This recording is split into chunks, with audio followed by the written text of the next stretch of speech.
Welcome in Mike McAllister from 247sports.com. Mike, how are you today? I'm doing well. How are you? Good. Good. Exciting weekend for Coach Fran and the SU football team. And I would think that if you told the average SU fan at the beginning of the year that they'd win 9 games and play in an upper-tier bowl late December, they'd have been pretty happy with that at the start of the season. Wouldn't you agree? Yeah, absolutely. I think the only disappointment was after Syracuse beat Miami, there was a certain faction of Syracuse fans that were kind of hoping for the Gator Bowl. And I think that was more so for ease of travel, staying on the East Coast, the fact that a lot of Syracuse fans have been out to the West Coast a couple of times already with the UNLV and Cal trips. So they were maybe hoping to be able to go down to Florida. There's a lot of Syracuse alums and fans, Central New Yorkers down there as well. So I think there was some hope that they'd be able to go play there, and then maybe you'd get an SEC opponent, and so that would cause Kyle McCord and everyone to decide that they wanted to play that game, whereas perhaps a matchup with Washington State isn't as appealing. But all that's still to be determined. Either way, you get a bowl game in a warm climate that's a top-tier bowl game for your conference affiliations. I think it's a pretty good thing for Syracuse football. And does it help, Mike, on the West Coast as far as recruiting for Coach Fran? Obviously, he's focused on the East and New Jersey and Northeast, et cetera, but another opportunity to go West. Is that help having some of those West Coast eyes on the program? It doesn't hurt. Now, they don't recruit a ton out there, but they have recruited a little bit. And, I think Fran's goal is to make Syracuse a national brand so that he can go into any living room in any place in the country and be able to pitch Syracuse and have it be an attractive option for them. So certainly if, there's some kids out in the West Coast that you think are good fits for your program, then anytime you get your product in front of their eyeballs, that certainly helps. But it also depends on what product that is, right? Like if Kyle McCord decides he wants to play in the game, and that makes Aronde Gadsden, who everyone expects to go pro, to play in the game, and Marlo Wax and Justin Barron kind of is a domino effect, and you basically have the full Syracuse roster going and playing in that game, then yeah, that helps because you're showcasing what Syracuse has been all season. If those guys all opt out, and so you've got a depleted defense and you're going to play a Michael Johnson Jr. or something like that at quarterback, it's going to look drastically different. So I'm not sure how much that will help because, yeah, they'll see that you're there, but they're not really going to see what you are, what you're going to be. What's your gut say as far as the guys you mentioned deciding to play in this particular bowl game? I've really gone back and forth on it. I guess I kind of lean towards opting out of the bowl game just because it's not in Florida against an SEC type of an opponent, a ranked opponent or a borderline ranked opponent. Washington State was 8-1 at one point, but they lost 3 in a row, and I think 2 of the 3 games they lost were to teams that were under 500. So they kind of stumbled down the stretch of the season, whereas if they were a ranked opponent, maybe that is something that they decide to play for. But the one thing I'll say is Fran has done a great job of getting the players to buy into his culture and his program. And if he sits down and talks to them and says, listen, it's important for our program for you guys to play in this game and get that 10th win, I could see them buying in and doing that for Fran, especially because even though I think we all think very highly of those players, I don't think any of them are surefire first or second round draft picks. And so any opportunity you have to showcase yourself and get more positive attributes of your game on film, I think is a positive for their draft stock. It's also now portal time of the season. Mike, we're talking to Mike McAllister, by the way, with the 247sports.com.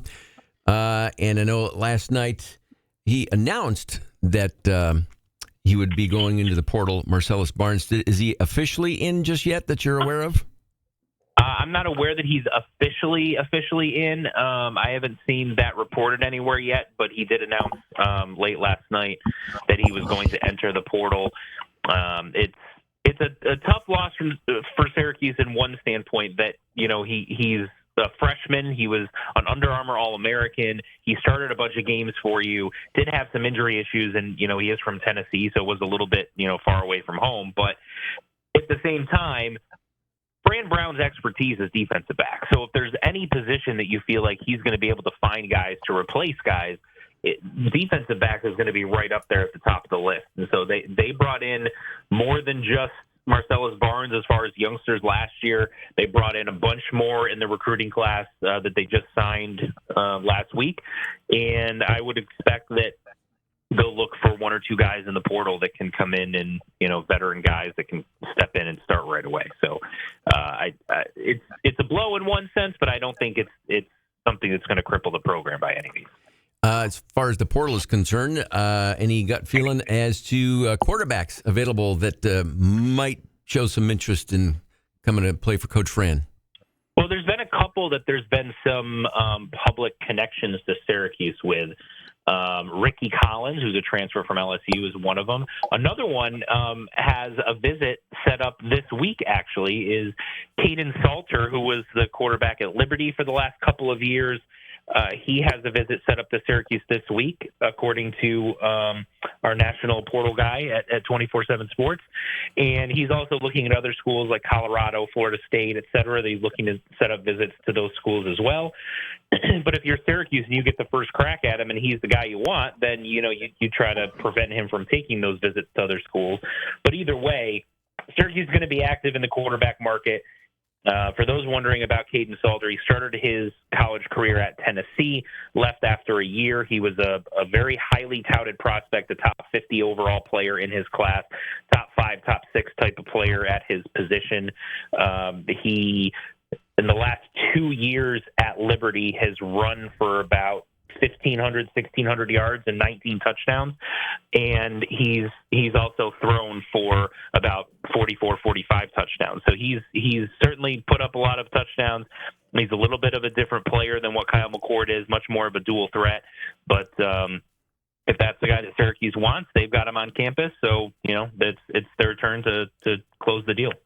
And as far, last but not least, the college football playoff brackets coming out this weekend and the top 12 teams. And the fact that Syracuse has ended the season in the top 20 is obviously some great progress. But biggest surprise for you with the teams that will be playing in the college football playoffs? I was surprised that SMU made it over Alabama, not because I didn't think that they were deserving of it. I actually was in the camp that thought SMU should get the bid over Alabama, but I just expected, as a little bit of a conspiracy theorist, that they were going to try to put the SEC brand name program in. Obviously, Alabama is a bigger name, program, brand, et cetera, than what SMU is. And so I thought that they were going to use SMU's loss in the ACC championship game as a reason to put Alabama in ahead of them. I'm glad they didn't, because I think it would have set a dangerous precedent that if you play in your conference championship game and lose, you can be punished for that, which I don't think should be the case. And since SMU was 3 spots, I believe, above Alabama going into their ACC championship game, lost on a last-second field goal. It wasn't like they got blown out and looked terrible. To me, the most logical, reasonable decision was to keep them in. I just didn't have much confidence that they were going to, so a little bit surprised at that. There's Mike McAllister from 247sports.com, covering Syracuse, obviously. Mike, always great to chat there. We didn't have a chance to chat much during the season, but appreciate that and your thoughts and insight. And stay well, my friend. We'll see you soon. All right. Sounds good. Thanks, guys. Thank you, Mike.